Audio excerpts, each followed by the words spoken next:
O que é copy na cabeça do Marcelo Bragion? Vamos lá. A primeira coisa que copy não é, tá? Copy não é uma técnica de venda. Olha lá. Essa informação merece um like. Eu peço até desculpa se você usa copy como uma técnica de venda e talvez por isso você não tem todo o resultado que você poderia ter. Você pode até ter resultado encarando copy como uma técnica de venda, mas eu te garanto que você não está tendo todo o resultado que você poderia ter. Por que que copy não é uma técnica de venda? Porque quando você fala de uma técnica de venda, automaticamente você está falando de um produto. Porque o que se vende? Produto. Então, copy não é uma técnica direcionada a falar de um produto para vendê-lo. Mas copy é algo que se usa para influenciar uma pessoa a desejar pagar por um produto. E é aí que está a diferença. Existe uma diferença muito grande entre eu te vender essa água e te falar a palavra certa, na hora certa, para você querer comprar essa água. E essa diferença não é semântica, é substancial. É uma diferença de direção. Olhar para o produto ou olhar para a pessoa. Se eu olho para a pessoa, eu estou aplicando copy, que é dizer a palavra certa, na hora certa, para a pessoa certa, com o objetivo de influenciar essa pessoa a fazer o que eu quero que ela faça. O que eu quero que ela faça? Compre essa garrafa. Eu vou falar da garrafa? Não, eu vou falar sobre a pessoa, com a pessoa, para a pessoa, a fim de influenciar e dar as motivações certas para que ela deseje essa garrafa. E é nesse momento que está a diferença entre você ter que vender essa garrafa por R$1, porque alguém do lado está vendendo a R$1,50 e você começa a brigar por preço do produto, isso é técnica de venda. E eu poder vender essa garrafa para você por R$100, se eu te disser a palavra certa que faz você enxergar o valor de R$100 nessa simples garrafa d'água. Por isso, copy para mim não é uma técnica de venda, e enquanto você estiver usando copy como técnica de venda, menos pessoas vão comprar de você. Então, basicamente, um bom copywriter, a principal, você diria que a principal habilidade que ele precisaria desenvolver é entender sobre pessoas. Exato. Por isso, quando as pessoas me perguntam qual o melhor livro deve ler para aprender copy, um que não seja de copy. Um que seja de comportamento humano, por exemplo. De como funciona o cérebro, de psicologia, de por que as pessoas agem como agem. Porque tomam decisões. E eu posso dar vários autores aqui. Dá uns aí pra gente. Vamos lá. O principal, que está no topo da minha lista, mas nem todos aguentam esse livro. E aí é uma questão de o quanto você tem atitude e coragem de enfrentar algo que te parece difícil, que é Daniel Kahneman, com os livros Rápido e Devagar e Ruído. Esse é o topo da lista. Esse é o pai do comportamento humano e do viés cognitivo. Inclusive, muitos dos nomes que eu vou falar a seguir citam ele como referência, porque ele é uma espécie de pioneiro nessa área. E toda a tese dele está no livro Rápido e Devagar, As Duas Formas de Pensar, e mais recentemente ele publicou o livro Ruído, Uma Falha no Julgamento Humano. Outros nomes mais conhecidos, Robert Cialdini. Apesar de muitas pessoas acharem que aquele livro As Armas da Persuasão é um livro de copy, não é. É um livro sobre gente. Sim. Sobre como as pessoas agem e reagem diante dos estímulos. E o quanto você é capaz de aprender com isso para poder dizer a palavra certa na hora certa para a pessoa certa e conseguir que ela faça o que você quer que ela faça. Outro autor, Richard Thaler. O principal livro dele que ensina isso é Nudge, N-U-D-G-E. Ele é um perito no comportamento humano. Tanto Daniel Kahneman quanto Richard Thaler foram prêmios Nobéis de Economia, sendo psicólogos. Por quê? Porque o que eles descobriram sobre comportamento humano mudou o curso dos negócios no mundo. Não é num país, numa região, é no mundo. A relação entre marcas, empresas, produtos, pessoas foi alterada depois que eles começaram a publicar as descobertas dele sobre comportamento humano. Outros nomes, Antônio Damasio. Outro nome, Martin Lindstrom. Lindstrom, acho que é isso. E por aí vai.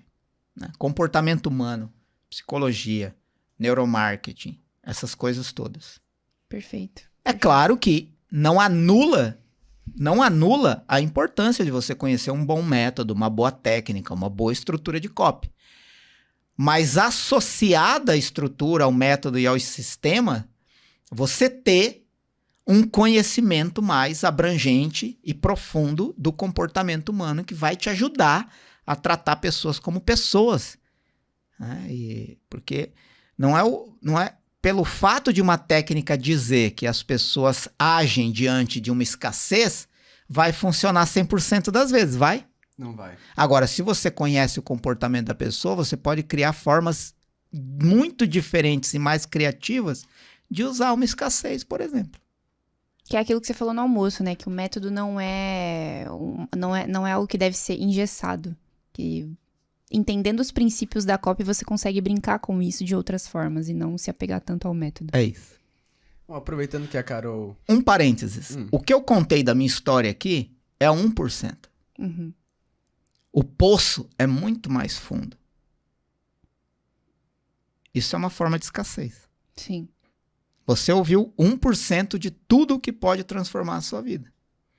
Onde estão os outros 99%? Na imersão. Ótimo, perfeito. Saca? Uhum. Então, é uma forma diferente. Provocar urgência, Sim. provocar desejo, antecipação, expectativa, curiosidade. Uma frase. Perfeito. Show. O que você ia falar? Aproveitando que a Carol tinha falado antes, é que a gente Não, adora é que a gente tá esse tipo tendo de aulas. episódio. Eu ficaria aqui só ouvindo, mas é. A gente já sabe. Sim. Mas aproveitando que a Carol falou sobre essa questão dos princípios, ontem até batendo um papo na vinda do aeroporto pra cá, quando a gente se conheceu, você falou que muitas pessoas hoje aprendem copy através de palavra-chave, de método replicável. E elas não aprendem copy através dos princípios, dos fundamentos originais por trás de toda essa técnica, de tudo que falam sobre copy. Então fala um pouco pra gente quais são esses princípios que norteiam o direcionamento do copy hoje. Olha, eu vejo, porque é o que eu ensino, tá? Eu posso falar pelo que eu ensino, porque funciona para mim há 7 anos, né? Eu tenho essa trajetória de experiência de 10 anos, mas há 7 anos eu uso uma estrutura que eu percebi que pode ser flexível e se encaixar em praticamente não, com certeza, toda e qualquer técnica de venda, tá? Isso é uma coisa. Por exemplo, o que é o lançamento? Lançamento perpétuo, por exemplo. É uma técnica de venda online. Essa estrutura que eu vou falar agora, de 5 partes, ela é flexível o suficiente para funcionar num lançamento com vídeos gravados, num lançamento com aulas ao vivo, num funil de venda perpétuo, num pitch de venda de palco. Qual é essa estrutura? Oportunidade, prova, história, inversão de objeção e oferta. Todas as vezes que eu vou escrever um projeto de copy, independentemente de se é uma carta de vendas, uma página de vendas, um script de lançamento, uma estrutura de aula ao vivo, um VSL, o que for. Pode ser um funil de venda por e-mail, um funil de venda pelo WhatsApp, um bot. Eu sempre somente vou pensar em 5 coisas. Como eu posso apresentar uma oportunidade que seja realmente única, e a palavra único não quer dizer outra coisa, não quer dizer repetido, por exemplo. Não quer dizer falar o que já disseram. Não quer dizer falar o que já sabem sobre aquilo. Quer dizer algo único. E você não chega de forma amadora em algo único. Você não tem uma ideia única em 1 minuto. A ideia pode pular na sua cabeça em 1 minuto. Como a gente viu na hora do almoço. Sim. Uma ideia pulou. Pô, no prato de comida tem um plano de saúde. O melhor plano de saúde da sua vida. Mas você viu como um tipo de abordagem ali poderia ser negativo? Verdade. Sim. Perigoso até. Perigoso até. E você vai ficar na curiosidade, escreve aí no comentário, depois eles respondem e falam qual é essa história. Mas ali tem uma ideia única. Que se bem trabalhada, ela pode durar anos. Ela pula na cabeça, depois você tem que o quê? Lapidar. Validar. Testar. Para depois rodar. E para tudo isso tem formas. Por exemplo, tem forma de você testar uma ideia antes dela rodar. Porque senão você faz todo o lançamento baseado naquela ideia, põe no mercado e não vende. Não é inteligente. Uma das formas de teste é aquilo que a gente fez ali mesmo na mesa de almoço. Um confrontando o outro, um dando ideia, o outro melhorando o que o outro falou. Aquilo ali é um processo criativo. Que vai fazer de uma ideia que pulou na cabeça, parecia boa, mas poderia ser perigosa, e foi nascendo alternativas melhores. É verdade. Isso é ter uma oportunidade única. O que é uma oportunidade única? É quando a pessoa bate o olho, ela fala, puta que pariu, eu preciso parar e prestar atenção nisso.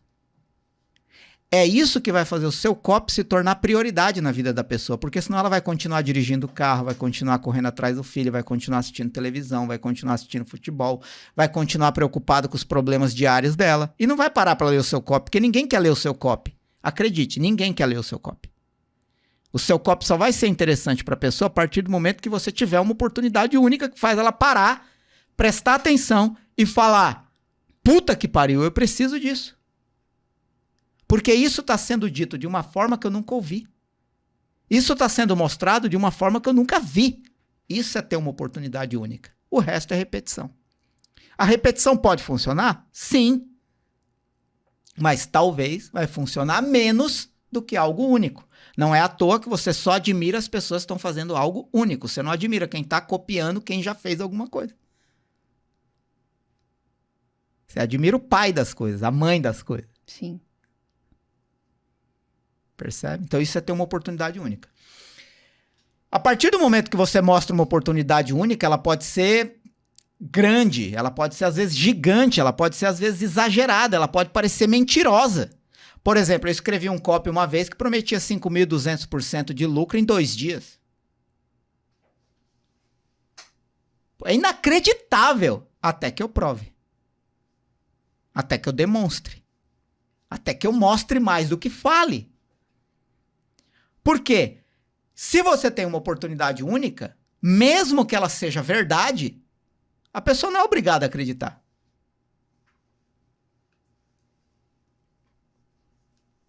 Ninguém é obrigado a acreditar que eu já faturei com os copies que eu escrevi 220 milhões de reais. Para os meus clientes e para os nossos produtos próprios. Até que eu prove. Uhum. Concorda? Concordo. Ninguém é obrigado a acreditar no que eu falo, na afirmação que eu faço. Você não acredita no que te dizem. Logo de cara, em tudo, você não acredita. E por que a sua audiência é obrigada a acreditar?